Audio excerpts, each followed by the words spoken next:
The night the screen flickered ominously was the night everything changed.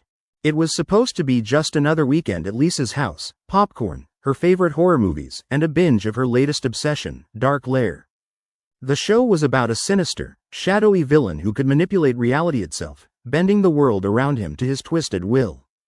She loved how the villain lurked in the shadows, always just out of reach, his voice echoing through the dark. But as she pressed play and the screen flickered to life, she noticed something strange.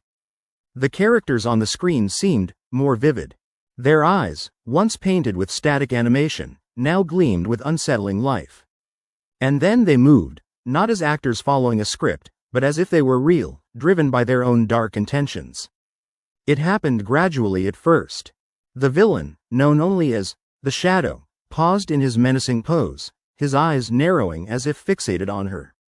The characters from the show, heroic and villainous alike, began to twitch and shift unnaturally, their movements jerky like glitches in a corrupted file. Lisa blinked, convinced she was imagining it. Maybe a malfunction, perhaps her brain overwhelmed from too many horror movies.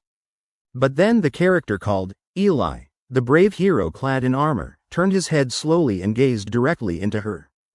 His face was no longer painted on the screen.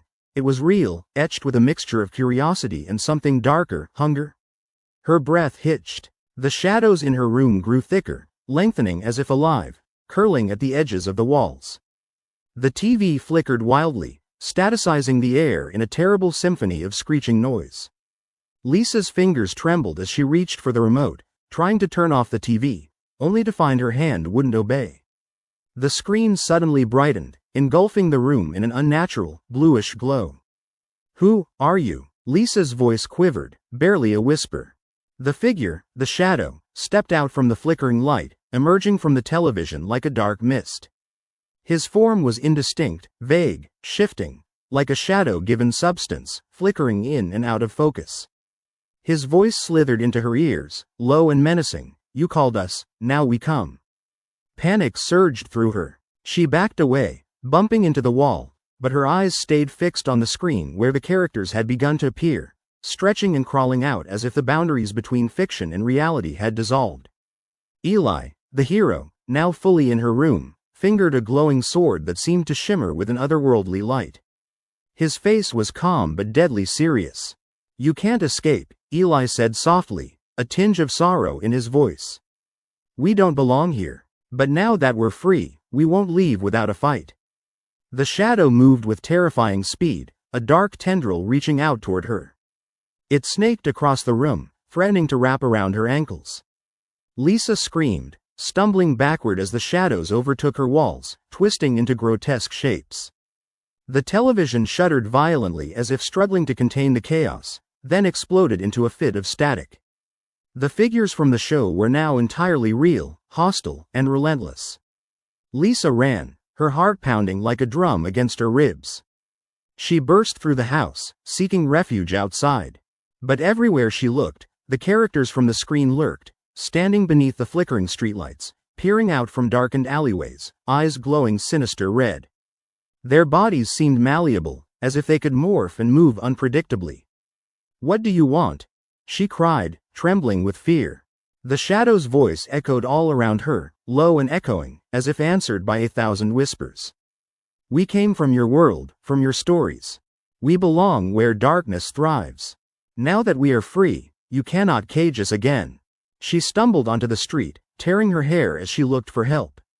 But even the quiet suburban street seemed corrupted. Shadows stretched into claws, the houses flickered with unnatural light, and somewhere, the sinister figure of the Shadow loomed closer. Suddenly, Eli appeared beside her, his face grim. "You have to get rid of the source," he said urgently.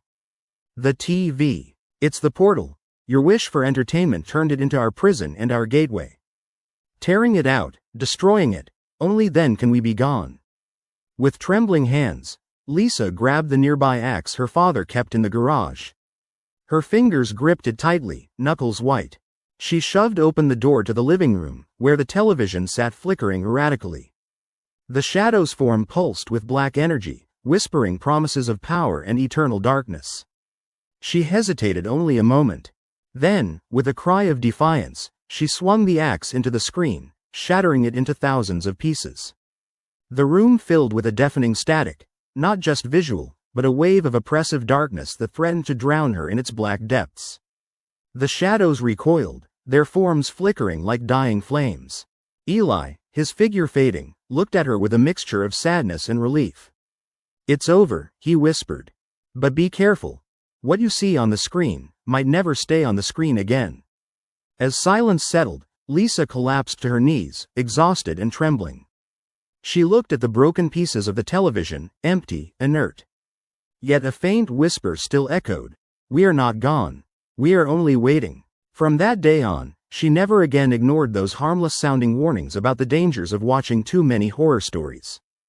Because sometimes, the truth was worse than any fiction. Sometimes, the characters you loved to watch could crawl out, beyond the screen, into your world, hostile, hungry, and ready to destroy everything.